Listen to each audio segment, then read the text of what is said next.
افغانستان او د دوبۍ ټیم د یو ای ای ټیم چې کوم دی د هغې ترمنځ اولنی ون ډے میچ شو. دوه د پریکړس میچونه دي، دوه د ون ډے میچونه دي. دویم ون ډے میچ په کوم تاریخ دی هغه هم درته شریکوم دوستانو. خو راځو د ننني میچ سکور کارډ طرف ته افغانستان بیټینګ ته باندې نظر اچو، بالینګ باندې نظر اچو. اول کې که موږ وګورو افغانستان ټیم هغې راګیر کړو، دوبۍ ټیم راګیر کړو، غټ هدف ته یې پرې نه غوښتو. 214 باندې د افغانستان ټول ټیم آوټ شو. ډېر کم هدف د دوبۍ دپاره، خو د دوبۍ ټیم چې دی کوم یو ای ټیم چې کوم دی هغه ټول سینیر کسان نو، نیم پکې سینیر و، نیم پکې جونیر و. همدغه وجه وه چې یاره ښه فایټ یې ونه کړو، کم سکور یې وکړل. د دغه میچ مکمل سکور کارډ سره شریکوم. افغانستان اولنی بیټینګ وکړو، 214 سکور افغانستان هدف ورکړو.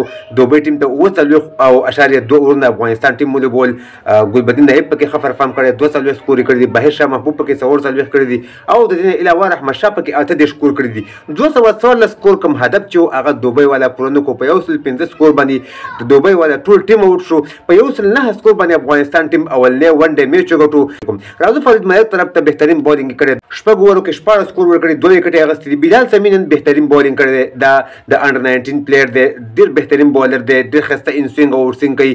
15 اوورو کې 21 سکور ورکړي دي بلال سمي، 2 وکټې یې اخیستې دي. عبدالرحمن رحماني په 4 اوورو کې 14 سکور ورکړي دي، کومه وکټ یې نه ده اخیستې. شرف الدین اشرف 3 اوورو کې 6 سکور ورکړي دي، 2 وکټې یې اخیستې دي. او یامین احمدزي پکې نن ډېر بهترین بالینګ کړی دی، بهترین پرفارم یې په بالینګ کې شو کړی دی. ان سوینګ بالر دی، آوټ سوینګ بالر دی، دواړه کولی شي. په 6 اوورو کې صرف او صرف 2 سکور ورکړي دي، 15 وکټې یې اخیستې دي. رحمان اکبر پکې بالینګ کړی دی، 2 اوورو کې 3 سکور ورکړي دي، کومه وکټ یې نه ده اخیستې. ګلبدین نایب به په 4 اوورو کې 9 سکور ورکړي دي، 1 وکټ یې اخیستې ده. نو دغه د اولني میچ مکمل ریزلټ، مکمل هایلایټ سکور کارډ چې تاسو ته مې شریک کړل. په 109 سکور باندې افغانستان اولنی ون ډے میچ وګټو، په 115 سکور باندې د دوبۍ ټول ټیم آوټ شو.